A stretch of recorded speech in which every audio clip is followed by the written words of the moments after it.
আসসালামু আলাইকুম। আজ 10ই নভেম্বর 2025 সোমবার। শুরু করছি চেঞ্জ টিভি প্রতিদিনের গল্প অনুষ্ঠান।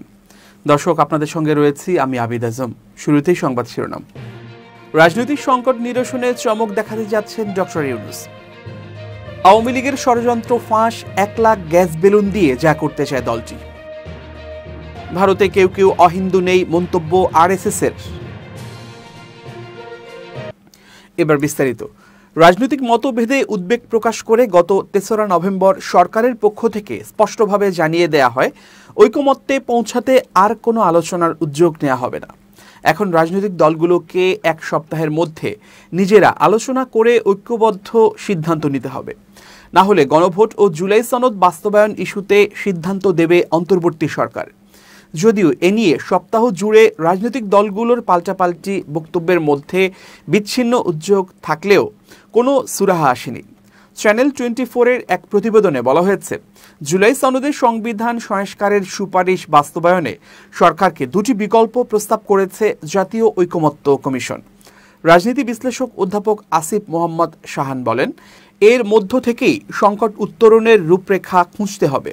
ঢাকা বিশ্ববিদ্যালয়ের ঢাবি উন্নয়ন অধ্যয়ন বিভাগের এই অধ্যাপকের ভাষ্য, এখন সরকারকেই এ বিষয়ে সিদ্ধান্ত নিতে হবে। তবে সরকার যদি এই 2 বিকল্প বাদ দিয়ে নতুন কোনো কিছু উপস্থাপন করে যে নোট অফ ডিসেন্ট সহ গণভোট হবে, আমার ধারণা সেটি এই মুহূর্তে রাজনৈতিক দলগুলোর কাছে গ্রহণযোগ্য হওয়ার সম্ভাবনা খুব কম। তবে পুরো প্রক্রিয়ার মধ্যে শুভঙ্করের ফাঁকি আছে বলে মনে করেন রাষ্ট্রবিজ্ঞানী অধ্যাপক দিলারা চৌধুরী। তার মতে, বিদ্যমান সংবিধান আর জুলাই সনদের মারপ্যাচ জটিলতা বাড়াচ্ছে। অধ্যাপক দিলারা চৌধুরী বলেন, যদি গণভোট নির্বাচনের আগে না হয় তাহলে কিন্তু 1972 সালের সংবিধানের আওতায় আসন্ন নির্বাচন হবে, যেখানে গণভোট নেই। তখন বিএনপি কিন্তু বলতে পারে যে গণভোট হয়েছে। সেটি আমরা মানি না, কারণ গণভোট সংবিধানে নেই।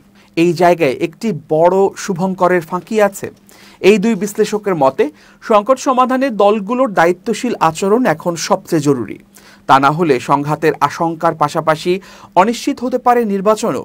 অধ্যাপক আসিফ শাহান বলেন, সুরাহা না হলে অনেকগুলো রাজনৈতিক দল হয় নির্বাচন পেছানোর কথা বলবে, যেটি খুব একটা গ্রহণযোগ্য হবে না।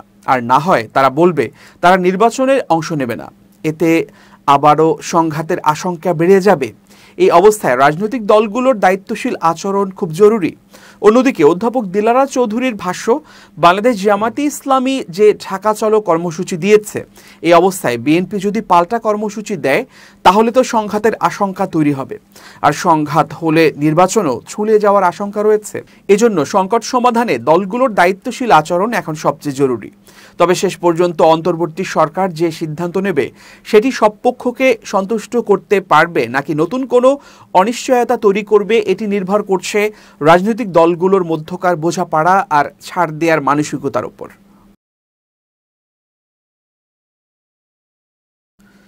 গণভোট ও জাতীয় নির্বাচন একসঙ্গে নাকি আলাদা সময়ে হবে, এই বিষয়টি নিয়ে শিগগিরই সরকার সামষ্টিকভাবে বৈঠকে বসে সিদ্ধান্ত নেবে বলে জানিয়েছেন পরিবেশ উপদেষ্টা সৈয়দা রিজওয়ানা হাসান। সোমবার সচিবালয়ে সাংবাদিকদের এক প্রশ্নের জবাবে তিনি এসব কথা বলেন। জাতীয় নির্বাচন আর গণভোট একসঙ্গে করা বা আগে করার সিদ্ধান্তের বিষয়ে জানতে চাইলে উপদেষ্টা বলেন, সরকার একসঙ্গে বসে সামষ্টিকভাবে এই সিদ্ধান্তটা নেবে। আপনাদেরকে খুব দ্রুতই এটা আমরা জানিয়ে দেব। নির্বাচনের আগে গণভোট করার কোনো যৌক্তিকতা আছে কিনা জানতে চাইলে তিনি বলেন, এ বিষয়ে ব্যক্তিগত মতামত দেওয়ার আমার কোনো সুযোগ নেই। সরকারের অংশ হিসেবে আমাকে অপেক্ষা করতে হবে।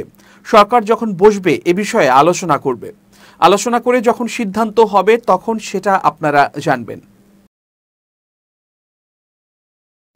বিদেশ থেকে আসা পণ্ডিতরা সংস্কারের নামে জাতিসংঘে বিশ্বাসঘাতকতা করে পালিয়ে গেছেন বলে মন্তব্য করেছেন বিএনপির মহাসচিব মির্জা ফখরুল ইসলাম আলমগীর।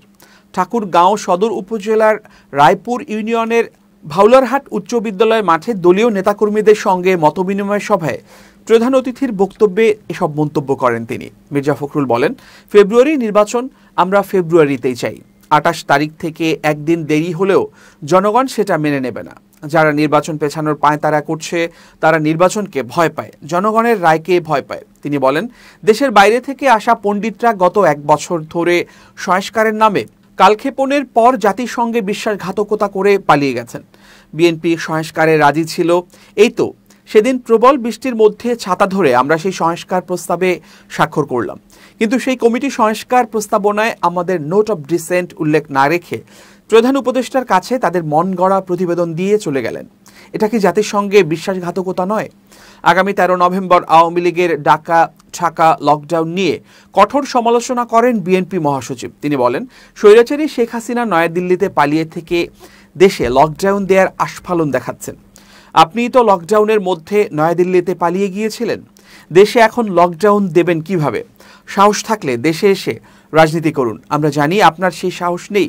বিদেশে বসে বিভিন্ন আন্তর্জাতিক মিডিয়ায় সাক্ষাৎকার দিচ্ছেন, অথচ এই দানব নিজের একটা ভুলও স্বীকার করেননি। হেলিকপ্টার থেকে এবং নিচ থেকে গুলির নির্দেশ দিয়ে গণহত্যা চালালেও নাকি কোনো হত্যা করেননি।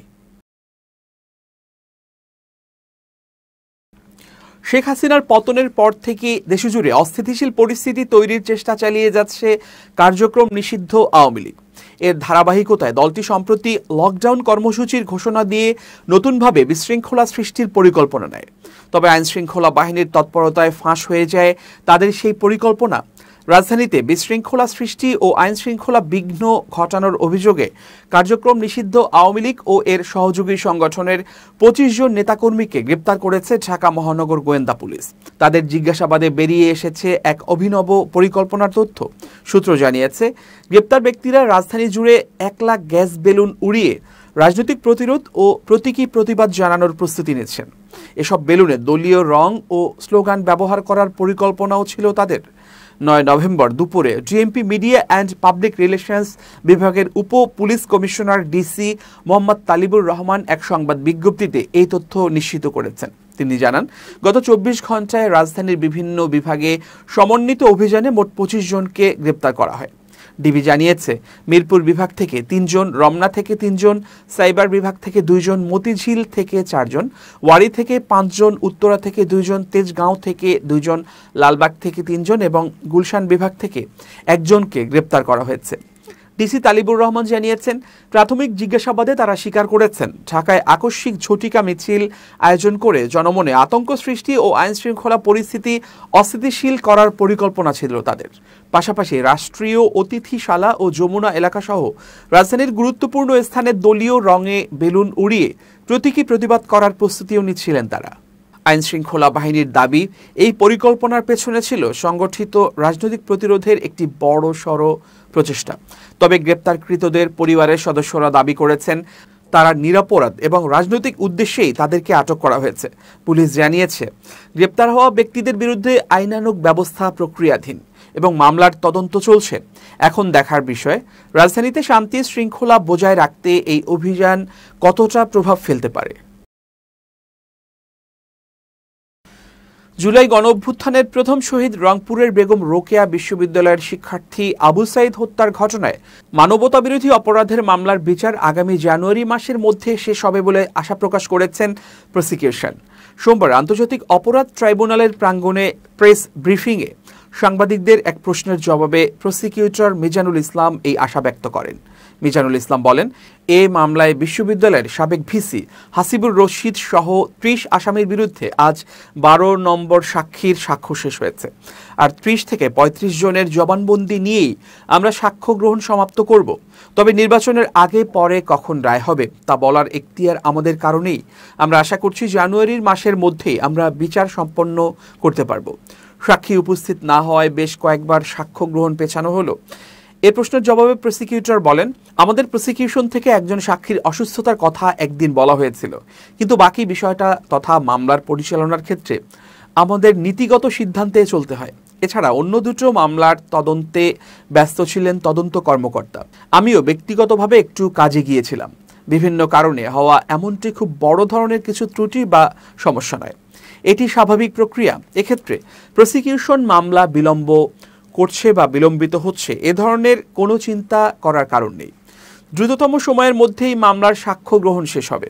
এদিন আবু সাইদ হত্যা মামলায় ট্রাইব্যুনালে 12 নম্বর সাক্ষী হিসেবে সাক্ষ্য দিয়েছেন রংপুর বেগম রোকেয়া বিশ্ববিদ্যালয়ের শিক্ষার্থী আকিব রেজা খান। তিনি আবু সাইদকে আহত অবস্থায় তুলে নিয়ে হাসপাতালে পাঠানোর জন্য রিকশায় তুলে দিয়েছিলেন। এই ঘটনার জন্য বিশ্ববিদ্যালয়ের প্রশাসনকে দায়ী করেন তিনি। একই সঙ্গে পুলিশ কর্মকর্তা এএসআই আমির হোসেন, কনস্টেবল সুজন চন্দ্র রায় সহ বেরোবির কয়েকজন শিক্ষক কর্মচারীর নাম বলেছেন। বিশ্ববিদ্যালয় প্রশাসনের নিষ্ক্রিয়তা, নীরবতা ও গাফিলতির কারণেই এই গণহত্যা সংঘটিত হয়েছে বলে দাবি করেন এই সাক্ষী। আজ বেলা 11:30টায় ট্রাইব্যুনালের বিচার কাজ শুরু হয়। এরপর তার জবানবন্দি রেকর্ড করেন আন্তর্জাতিক অপরাধ ট্রাইব্যুনাল 2-এর চেয়ারম্যান বিচারপতি নজরুল ইসলাম চৌধুরীর নেতৃত্বাধীন 3 সদস্যের বিচারিক প্যানেল। সাক্ষ্য গ্রহণ শেষে তার জেরা চলমান রয়েছে। বিরতির শেষে দুপুর 2:30টার পর শুরু হবে। ট্রাইব্যুনালে প্রসিকিউশনের পক্ষে শুনানি করেন প্রসিকিউটর মিজানুল ইসলাম। এ সময় সঙ্গে ছিলেন প্রসিকিউটর আব্দুস সোবহান তরফদার, মইনুল করিম, শহীদুল ইসলাম সহ অন্যরা। কোর অব সিগন্যালসের বাৎসরিক অধিনায়ক সম্মেলন 2025 অনুষ্ঠিত হয়েছে। সোমবার যশোর সেনানিবাসে সিগন্যাল ট্রেনিং সেন্টার অ্যান্ড স্কুলে STC&ASA সম্মেলন অনুষ্ঠিত হয় বলে এক সংবাদ বিজ্ঞপ্তিতে জানিয়েছে আন্তঃবাহিনী জনসংযোগ পরিদপ্তর আইএসপিআর জানিয়েছে, অনুষ্ঠানে প্রধান অতিথি হিসেবে উপস্থিত ছিলেন সেনাবাহিনী প্রধান জেনারেল ওয়াকারুজ্জামান। সেনাবাহিনী প্রধান STC&ASA পৌঁছালে তাকে GOC, army training and doctrine command, GOC 55 পদাতিক ডিভিশন ও এরিয়া কমান্ডার, যশোর এরিয়া এবং কমান্ড্যান্ট STC&AS অভ্যর্থনা জানান। সেনাবাহিনী প্রধান বাৎসরিক অধিনায়ক সম্মেলনে উপস্থিত কোর অব সিগন্যালসের অধিনায়ক ও অন্যান্য কর্মকর্তাদের উদ্দেশ্যে বক্তব্য দেন এবং এ কোরের প্রযুক্তিগত উন্নয়ন, গবেষণা, পেশাগত দক্ষতা বৃদ্ধি ও ভবিষ্যৎ পরিকল্পনা সহ বিভিন্ন বিষয়ে মতবিনিময় করেন। একই সঙ্গে তিনি স্মরণ করেন মহান স্বাধীনতা যুদ্ধে আত্মোৎসর্গকারী কোর অব সিগন্যালসের সেনানী সহ সব বীর মুক্তিযোদ্ধাদের। এবার খুব জরুরি 1 মিনিট জানাচ্ছেন ইউনেস্কো ক্লাব পুরস্কার বিজয়ী সাংবাদিক আমিরুল মোমিনিন মানিক। খুব জরুরি 1 মিনিটে প্রত্যেককে আমন্ত্রণ। কৌশল বা প্রয়োজনে আপোষকামিতা, এই বিষয়গুলো জীবনে কোনো কোনো ক্ষেত্রে জরুরি হলেও আপোষহীনতা একজন মানুষের ব্যক্তিত্বকে অনেক উঁচুতে নিয়ে যায়। প্রিয় বন্ধুরা, আপনি যদি কোনো কাজের ক্ষেত্রে অটল থাকেন, আপনার আদর্শের ক্ষেত্রে আপোষহীন থাকেন, তাহলে অবশ্যই আপনি সফল হবেন।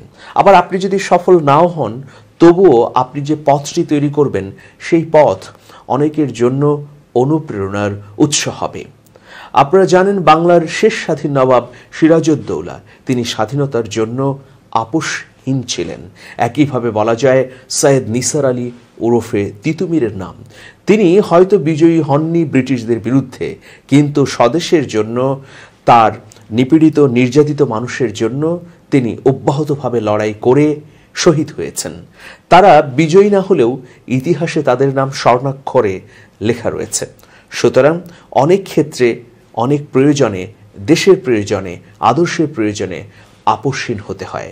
সেই আপোষহীনতাই ঔজ্জ্বল্য তৈরি করে অন্যের মধ্যে এবং অনুপ্রেরণার মণিমুক্ত মানিক ছড়িয়ে দেয়। সবাই ভালো থাকবেন, শুভেচ্ছা নিরন্তর। এবার দেশের বাইরের খবর। ভারতে কোনো অহিন্দু নেই বলে মন্তব্য করেছেন দেশটির RSS প্রধান মোহন ভাগবত। বেঙ্গালুরুতে অনুষ্ঠিত বিভিন্ন জনসভায় RSS এবং হিন্দু রাষ্ট্র নিয়ে বক্তব্য রাখতে গিয়ে তিনি এমন মন্তব্য করেন। RSS প্রধান এ সময় দাবি করেন সমস্ত মুসলিম ও খ্রিস্টান একই পূর্বপুরুষের বংশধর, হয়তো তারা তা জানে না বা ভুলে যেতে বাধ্য করা হয়েছে। তিনি বলেন মুসলিম বা খ্রিস্টান ব্যক্তি RSS-এ যোগ দিতে পারেন, তবে তাদের আলাদা পরিচয়কে ছেড়ে দিয়ে হিন্দু হিসেবে আসতে হবে। ভাগবত এ সময় হিন্দু শব্দটিকে সংজ্ঞায়িত করেছেন ভারত মাতার সন্তান হিসেবে। তিনি বলেন বিভিন্ন ধর্মের মানুষ, মুসলিম বা খ্রিস্টান যে কোনো ধর্মের মানুষ আলাদা পরিচয় না রেখে আসতে পারে, তাদের বিশেষত্বকে স্বাগত জানানো হবে, তবে শাখায় আসার সময় তারা ভারত মাতার সন্তান হিসেবে আসবেন এই হিন্দু সমাজের সদস্য হিসেবে। RSS এর বিরুদ্ধে অভিযোগ আছে তারা হিন্দু শব্দটিকে সাংস্কৃতিক ও জাতীয়তাবাদী দৃষ্টিকোণ থেকে ব্যাখ্যা করে, ধর্মগত সীমাবদ্ধতা কমিয়ে দিয়ে ভারতীয় বংশোদ্ভূত সবাইকে এতে অন্তর্ভুক্ত করে। এই সংজ্ঞা তাদের হিন্দু রাষ্ট্রের ধারণাকে প্রচার করার সময় সংখ্যালঘু বিরোধিতা থেকে দূরে রাখতে সাহায্য করে। ভাগবত বলেন মুসলিম ও খ্রিস্টানদের তাদের বিভিন্ন শাখায় আসতে দেখা যায়, তবে তারা আলাদা পরিচয় গণ্য হন না এবং কখনো তাদের ধর্মের পরিচয় জিজ্ঞেস করা হয় না। সংখ্যালঘুদের সঙ্গে আস্থা গড়ে তোলার জন্য সংস্থা আউটরিচ প্রোগ্রাম চালায়। তবে বিশেষ কোনো সুবিধা দেয় না। তিনি আরও বলেন, সংস্থা কাউকে বিশেষ কিছু দেয় না, প্রত্যেকে নিজের দায়িত্ব পালন করবে। সংস্থা শুধু শাখার কাজ ও মানুষ তৈরির কাজ করে। ভাগবত বক্তৃতায় বলেন, ভারতে কোনো অহিন্দু নেই, সমস্ত মুসলিম ও খ্রিস্টান একই পূর্বপুরুষের বংশধর। হয়তো তারা তা জানে না বা ভুলে যেতে বাধ্য করা হয়েছে। প্রতিটি হিন্দুর বোঝা উচিত যে হিন্দু হওয়া মানে ভারতে দায়িত্বশীল হওয়া। সংস্থার নারী শাখা সেবিকা ভারতীয় কার্যক্রম প্রসঙ্গে তিনি বলেন, আরএসএসের নীতির মধ্যে পরিবর্তন সম্ভব, তবে মূলনীতি হিন্দু রাষ্ট্র হওয়া কখনো পরিবর্তন হবে না। সংগঠন কেন ভাংওয়া পতাকা ব্যবহার করে সেই প্রশ্নে ভাগবত বলেন, আরএসএস 1925 সালে প্রতিষ্ঠিত হয়েছিল, তখন জাতীয় পতাকা 1933 সালে নির্ধারিত হয়। পতাকা কমিটি ভাংওয়া পতাকা সুপারিশ করেছিল। আমরা সবসময় ত্রিকোণকে সম্মান করেছি। আরএসএস এর রাজনৈতিক সমর্থন নিয়ে ভাগবত বলেন, সংস্থা নীতি সমর্থন করে, রাজনীতি নয়। তিনি উল্লেখ করেন, আরএসএস বিজেপিকে সমর্থন করেছে কারণ দলটি অযোধ্যায় রাম মন্দিরকে সমর্থন করেছিল। প্রিয় দর্শক, শেষ করছি চেঞ্জ টিভির প্রতিদিনের গল্পের অনুষ্ঠান। changetv.press বাংলাদেশের ইউটিউব জার্নালিজমের অগ্রদূত। ভিজিট করুন এর ওয়েবসাইট www.changetv.press, youtube.com/changetvpress এবং সাবস্ক্রাইব করুন চ্যানেলটি। নিয়মিত লাইক, কমেন্ট ও শেয়ার করে আপডেট রাখুন নিজেকে। ভালো থাকুন, নিরাপদে থাকুন। শুভেচ্ছা নিরন্তর। changetv.press, এক ফোঁটা হলুদ নেই।